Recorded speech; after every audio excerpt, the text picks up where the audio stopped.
Hi hello friends, எல்லாருக்கும் வணக்கம். இன்னைக்கு நம்ம பார்க்க போகிற வீடியோ என்னன்னு பார்த்தீங்கன்னா ISO 41001 2018 ஃபுல் டீட்டெயில்ஸ் தான் பார்க்க போகிறோம். இது வந்து பார்த்தீங்கன்னா ஃபெசிலிட்டிஸ் மேனேஜ்மெண்ட் சிஸ்டத்துக்கு கொடுக்குற சர்டிஃபிகேஷன். ஓகேங்களா? இதில் வந்து என்னென்ன டாபிக் நம்ம கவர் பண்ண போகிறோம் பார்த்தீங்கன்னா, ஃபர்ஸ்ட் வாட் இஸ் ISO 41001, ஏன் அது இம்பார்ட்டன்ட் அப்படின்றத பார்க்க போகிறோம். அதில் பெனிஃபிட்ஸ் என்னென்னன்றத பார்க்க போகிறோம் அந்த சர்டிஃபிகேஷனில். அதுக்கப்புறம் யாரெல்லாம் இந்த சர்டிஃபிகேஷன் வாங்க முடியும் அப்படின்றத பார்க்க போகிறோம். அப்புறம் அதுக்கு என்னென்ன டாக்குமெண்ட்ஸ் ரெக்கார்டு, இந்த ISO 41000 FMக்கு என்னென்ன டாக்குமெண்ட்ஸ் தேவைப்படுது அதையும் பார்க்க போகிறோம். அப்புறம் அதோட ப்ராசஸ் என்ன, சர்டிஃபிகேஷன் வாங்குறதுக்கான ப்ராசஸ் என்ன அப்படின்றதையும் நம்ம ஃபுல் டீட்டெயில் இந்த வீடியோவில் பார்க்கலாம். முன்னெல்லாம் வந்து பார்த்தீங்கன்னா இண்டஸ்ட்ரியில் தான் வந்து இந்த ISO பற்றி ரொம்ப இம்பார்ட்டன்ஸ் கொடுத்துன்னு இருப்பாங்க, முக்கியமாக மேனுஃபேக்சரிங் இண்டஸ்ட்ரியில். இப்போ வந்து ஃபெசிலிட்டிஸ் மேனேஜ்மெண்ட்லையும் எல்லா கிளைண்ட்டும் இது எதிர்பார்க்குறாங்க. ஃபெசிலிட்டி மேனேஜ்மெண்ட் சிஸ்டத்துக்கு இந்த ISO இருக்கா அப்படின்னு பார்த்தா தான் பிஸ்னஸே நம்மளுக்கு நடக்குது. அது மாதிரி ஒரு நிலைமைக்கு வந்ததால நம்ம இந்த மெயின்டெனன்ஸ் ஃபீல்டில் இருக்கிறவங்களும் இது மாதிரி இதுக்கு தேவையான டாக்குமெண்ட்ஸ் ரெடி பண்ண வேண்டியிருக்கு, சிஸ்டத்தை இம்ப்ரூவ் பண்ண வேண்டியிருக்கு. அதனால இது வந்து ரொம்ப யூஸ்ஃபுல்லாக இருக்கும் இந்த மெயின்டெனன்ஸ் ஃபீல்டில் இருக்கிறவங்களுக்கும். அதனால இந்த வீடியோவை கடைசி வரைக்கும் ஸ்கிப் பண்ணாமல் பாருங்க. வாங்க வீடியோக்குள்ள போகலாம்.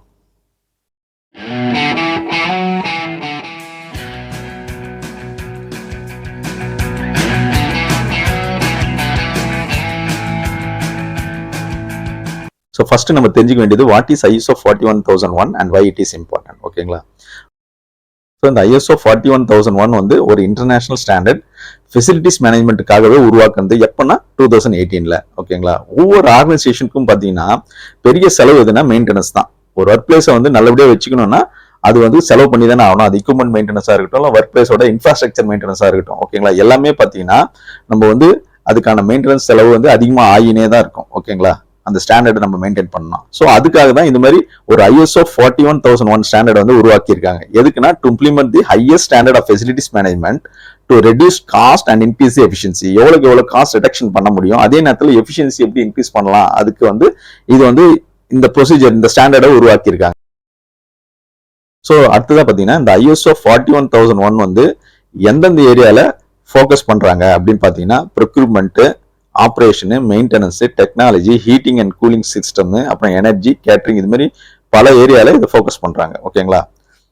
அதுக்கப்புறம் பார்த்தீங்கன்னா paste on the strategic and operational approach the standard provides a common platform can be used across all sectors. So இதோட ஸ்டாண்டர்ட் பார்த்தீங்கன்னா எப்படி உருவாக்கியிருக்காங்க அப்படின்னு பார்த்தீங்கன்னா இது வந்து ஒரு காமன் பிளாட்ஃபார்மா இருக்காது. எந்த செக்டரா இருக்கட்டும், அது மேனுஃபேக்சரிங் இண்டஸ்ட்ரியாக இருக்கட்டும், இல்லை வந்து சர்வீஸ் செக்டரா இருக்கட்டும், இப்படி எது ஒன்றா எடுத்துங்களேன், அது எல்லாத்தையுமே ஒரு காமன் பிளாட்ஃபார்ம் மாதிரி காமனா என்னென்ன டாக்குமெண்ட்ஸ் தேவை, எப்படி பண்ணணும், ஒரு சிஸ்டம் வந்து ஒரு மெயின்டைன் பண்ணணும் அப்படின்றது கிளீனா வந்து ஒரு பிளாட்ஃபார்மை உருவாக்கியிருக்காங்க. ஓகேங்களா? So ISO 41000 is applicable to all organizations or part of organizations regardless of type, size and nature of the organization or its geographical location. So இது வந்து 41001 வந்து எந்த செக்டருக்குன்னா இது வந்து அப்ளிகபிள். அதாவது எந்த ஆர்கனைசேஷனாவது இருக்கட்டும், எந்த டைப்பாவது இருக்கட்டும், எந்த சைஸாவது இருக்கட்டும், எந்த நேச்சராவது இருக்கட்டும். ஓகேங்களா? எந்த லொகேஷன்லயாவது இருக்கட்டும், எல்லா கம்பெனிக்கும் எல்லா ஆர்கனைசேஷனுக்கும் இது பொருந்தும். அவங்களாம் வந்து இந்த சர்டிஃபிகேஷன் வாங்க முடியும் அப்படின்றது தான் சொல்றாங்க. ஓகேங்களா? ஸோ ஓரளவுக்கு உங்களுக்கு இது புரிஞ்சிருக்கும். ஸோ இதனுடைய டெஃபினிஷன் எப்படி இருக்கு பாருங்களேன்.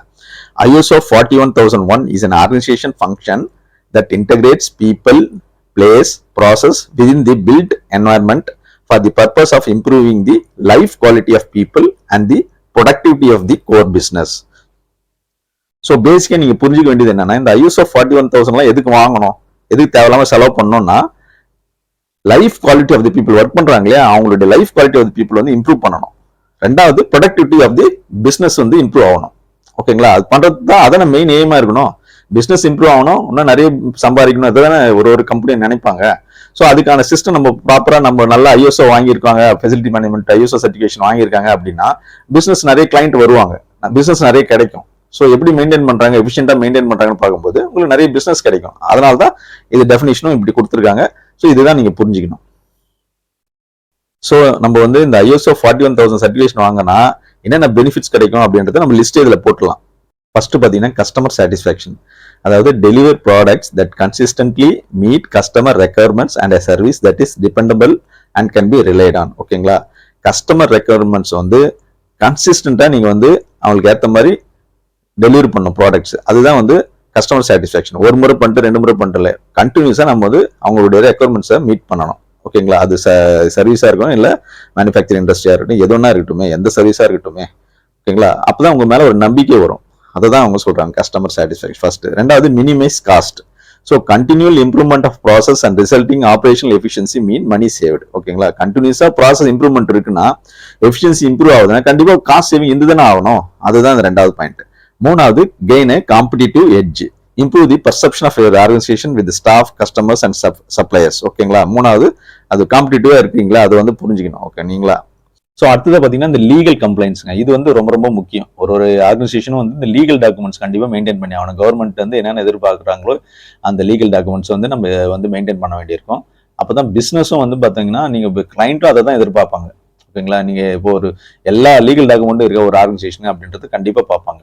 அடுத்ததாக பார்த்தீங்கன்னா improved risk management, greater consistency and traceability of products and services means problems are easier to avoid and rectify. ஓகேங்களா, ஸோ சேஃப்டியும் ரொம்ப முக்கியன்றது தான் சொல்றாங்க. ஓகேங்களா, ஸோ அப்போ அந்த ரிஸ்க் மேனேஜ்மெண்ட் எப்படி பண்றீங்க அதையும் பார்ப்பாங்க.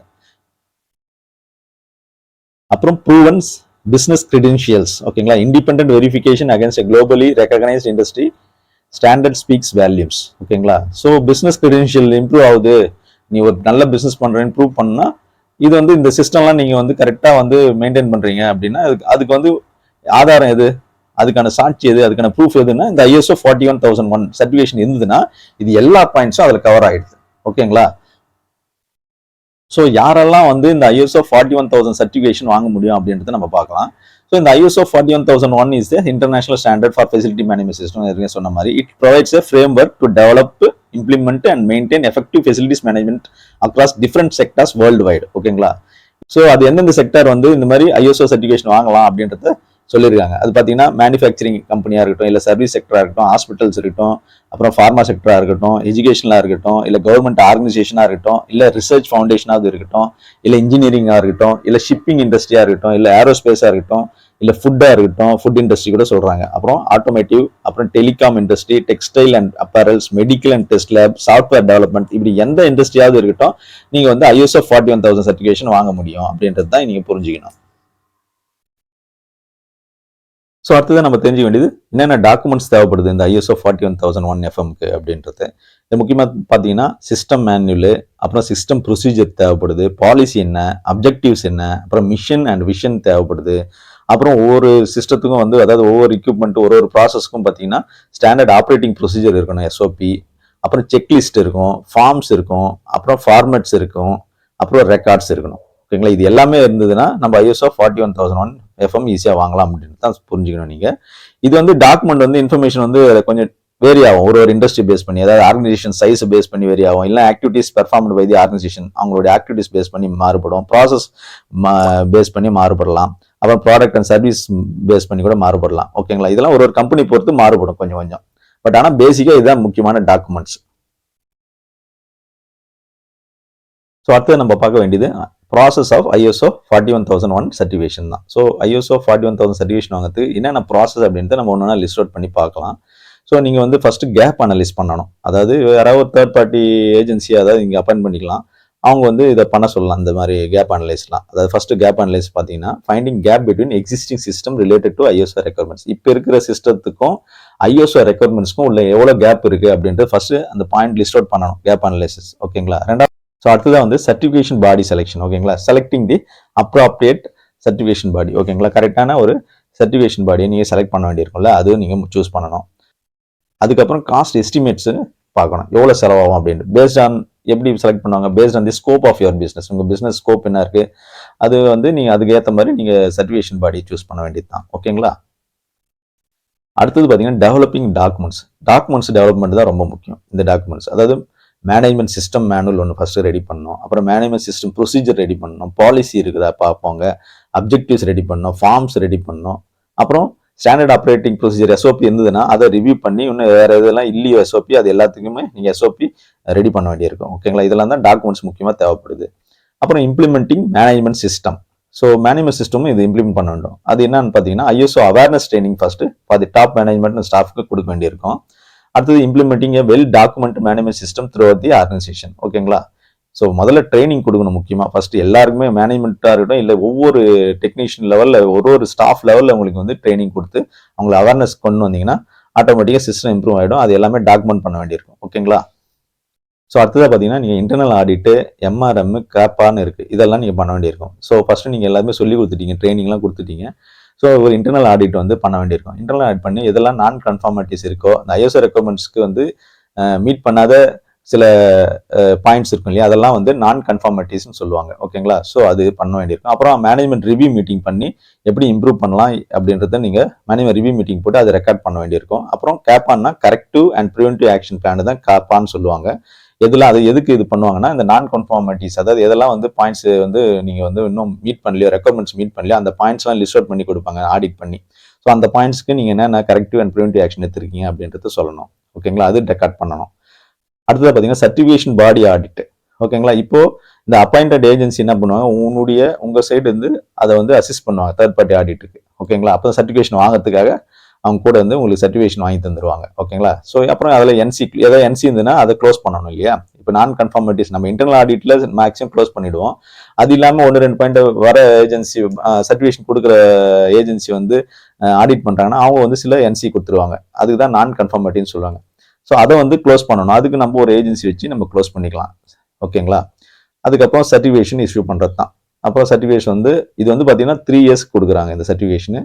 இது வந்து இயர்லி வந்து சர்வேலன்ஸ் ஆடிட்ஸ் வந்து கண்டக்ட் பண்ணுறாங்க. ஓகேங்களா? ஸோ இந்த இயர்லி பண்ணுறதும் நீங்கள் வந்து டாக்குமெண்டேஷன் பண்ணி வச்சுக்க வேண்டியது தான். ஓகேங்களா? ஸோ இவ்வளோதாங்க இந்த வீடியோ. இந்த வீடியோ உங்களுக்கு பிடிச்சிருந்தா லைக் பண்ணுங்கள், சப்ஸ்கிரைப் பண்ணுங்கள், ஃப்ரெண்ட்ஸோடலாம் ஷேர் பண்ணுங்கள். கூடவே பெல் நோட்டிஃபிகேஷனும் தட்டி விட்டுருங்க. அப்போ தான் அடுத்தடுத்து போகிற வீடியோ உங்களுக்கு வந்து சேரும். நன்றி, வணக்கம்.